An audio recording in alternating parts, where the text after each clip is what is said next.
Let's linger for a moment in a kind of gratitude that doesn't ignore the hard parts, but learns to notice God at work in them. Then we'll move into our prayer. Brethren, we must always give thanks to God for you, and it is only right that we do so. For your faith grows ever more, and the love that all of you have for one another continues to increase. What a tender, bracing sentence. Paul is not writing to people who have arrived. He's writing to believers who are still being formed, still being tested, still learning how to love in the real world. And he chooses to begin with a holy kind of assessment, not a cold inspection, but a warm, grateful noticing. He's paying attention to growth. Many of us don't do that. We scan our church, our small group, our family, and we see what's missing. Who didn't help? Who said the wrong thing? Who keeps clinging to their likings? Who won't reconcile? Those things matter. Unity is fragile and wounds are real. But the Spirit also does something beautiful when we learn to ask a different question first. Lord, where are you already broadening faith and increasing love among us? That question doesn't deny what needs healing. It simply refuses to let discouragement be the loudest voice. The Apostle Paul says he must give thanks. Not because the Thessalonians are perfect, but because gratitude is the truthful response when God is growing something living in his people. The church is not a club of the accomplished. She is a communion being knit together by grace, one Lord, one faith, one baptism, one hope, made alive by one Spirit. Make every possible effort to preserve the unity of the Spirit through the bond of peace. There is one body and one Spirit, as well as one hope to which you have been called by your vocation. One Lord, one faith, one baptism, one God and Father of all, who is over all and through all, and in all. The Catechism speaks of this unity as essential to the Church's identity. She is one because God himself is the source of her oneness. Here is the first encouragement for our unity. Growth is possible. Paul doesn't write, "Your faith exists," but your faith grows. The Christian life is not meant to be stagnant. The Lord trains our hearts, sometimes quietly, sometimes through trial, so that trust becomes sturdier, obedience more willing, hope more anchored. When faith grows, it starts showing up in ordinary places, in the choice to pray when you'd rather scroll, in the decision to return to Mass even after a weary week, in the humility to ask forgiveness first, in the patience to stay when it would be easier to leave. And then St. Paul pairs faith with love, not love in the abstract, but love for one another. This is where unity becomes visible. We may share a creed and still live like strangers. We may receive the same Lord and still treat each other as competitors. But when love increases, when it stretches beyond our natural circle, something unmistakably Christian begins to shine. This is how everyone will know that you are my disciples, if you love one another. If you want a gentle growth check for the heart, Paul gives it to you. Not a checklist to earn God's approval, but a way to notice what grace is producing, and where we need to cooperate more honestly. First, is my faith growing ever more? Not, do I have questions? Faith can grow, even with questions. Not, do I feel strong? Faith can grow even when you feel weak. The question is, am I learning to lean on God with a little more of my life than I did before? Am I surrendering one more room of my heart? Am I letting my Lord Jesus correct me, comfort me, and send me? Second, is my love for the brethren increasing? That word increasing is so practical. It suggests a measurable broadening. Love that increases starts to include people who test your patience. It begins to pray for the person who annoys you. It chooses to interpret someone's clumsy words with charity instead of suspicion. It becomes willing to carry a burden that isn't your job. It learns the quiet courage of reconciliation. Can we talk? I don't want distance between us.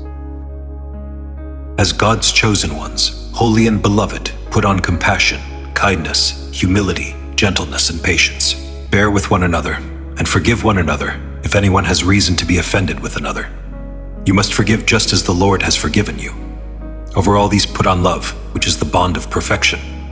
And let the peace of Christ reign in your hearts, because it was for this that you were called together in one body. Always be thankful. This is where the church's unity is either protected or pierced, usually not by grand debating battles, but by everyday sins of the tongue, the imagination, and the will. Gossip that disguises itself as concern, sarcasm that pretends it's humor, cliques that call themselves community, criticism that forgets to pray. If we want love to increase, we have to let the Lord prune what shrinks the heart. And yet, St. Paul's tone is affirming. He sees love increasing already. That means he's watching for fruit. He's naming it. He's strengthening it with encouragement. This is one of the most underused praises in the church, to speak truthfully about the good God is doing in one another. If you're a parent, a friend, a parishioner, a leader, this is a powerful practice. Try thanking God out loud for specific growth you see. I notice your patience lately. I've seen you show up faithfully. The way you served mattered. Encouragement is not flattery, it is discipleship. It calls forth what grace is forming. St. Augustine noticed something else in the apostle, Paul's thanksgiving, when we thank God for someone's growth. We remember whose gift it is. Gratitude protects the heart from pride, both the pride of the one growing and the pride of the one observing. Growth is real, and it's also received. We cooperate, yes, but we never self-create holiness. This matters deeply for unity, because pride always fractures communion. But gratitude recenters the church back to Him, the one who gives. And where does God form this unity most deeply? At the heart of the church's worship. The Catechism calls the Eucharist the source and summit of the Christian life. It also teaches that Holy Communion deepens our incorporation into the one body. Christ draws those who receive Him into closer union with Himself, and therefore into deeper communion with each other. The altar is both a private moment with Him, and it is a communion-making mystery. When we approach the Lord, we are being taught how to belong, how to forgive, how to become one. That's why the path toward unity is not merely trying harder to get along, but returning to the Lord with honesty. If you're able, bring division to prayer before you bring it to conversation. Ask our Lord Jesus to show you your share of the fracture, your tone, your assumptions, your impatience. Let an examination of conscience become a doorway to peace. Ask yourself, how and where can I seek reconciliation, where mercy rebuilds what sin unravels? Then, with a softened heart, take the next small step, an apology, a clarifying question, a blessing spoken instead of a complaint. Unity in the church through the ages has never been a vague feeling. It has been a practiced love. The church describes it as Christ's body in history, a real communion gathered by Him and sustained by His life. We don't manufacture this communion, but we can either cooperate with it or resist it. When faith grows and love increases, we are saying yes to what God is already doing among His people. So here is your encouragement today. If you can name even one area where your faith has grown, give thanks. If you can name even one relationship where your love has widened, give thanks. Gratitude is not the end of the review. It's the beginning of deeper growth. It turns us outward toward God and outward toward one another with hope. And if you feel discouraged about the church, about divisions you see, about tensions you can't fix, remember St. Paul's posture. He starts by thanking God for living signs of grace, even in a struggling community. That is not denial. That is spiritual wisdom. It's how you keep loving the church without daydreaming her. You grieve what wounds communion, and you rejoice in what Christ is healing. Let's pray to our Father in heaven. Our Father in heaven, I thank you for the ways you grow faith and love in your people. You are not finished with us, and you do not despise our small beginnings. Teach me to see your hand at work in my church, in my family, and in the believers you've placed in my life. Help me to value the slow, quiet work of transformation over immediate results. Let me honor the process you are taking others through, just as you are patient with me. Guard me from the cynicism that only critiques, and from the pride that thinks growth is self-made. Give me a grateful heart that tells the truth, that every good fruit is first your gift. Lord Jesus Christ, Savior of my soul, Draw us close to you so that we can draw close to one another. Heal the hidden fractures I've contributed to, my sharp words, my impatient judgments, my refusal to listen, my tendency to withdraw. Break the desire in me to be right rather than to be reconciled. Give me the courage to seek reconciliation where it is needed, and the humility to take the first step when peace depends on it. Where trust feels thin, strengthen my faith. Where love feels limited, enlarge my heart. Holy Spirit, breathe new life into our communion. Make our worship sincere, our service joyful, and our conversations marked by charity.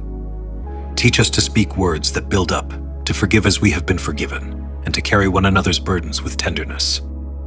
Let the grace I receive in prayer and in the Church's sacramental life become practical love, patient, steadfast, and real. Do not let me separate my spiritual life from my relationships. Force my goodness to prove itself in how I treat the difficult people around me. And when I am tempted to despair over division, remind me that you are still at work, still gathering, still forming one people in Christ. Make me an instrument of that unity, not a passive observer. I place myself and my community into your hands today, trusting you to complete what you have begun.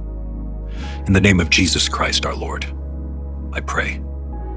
Amen.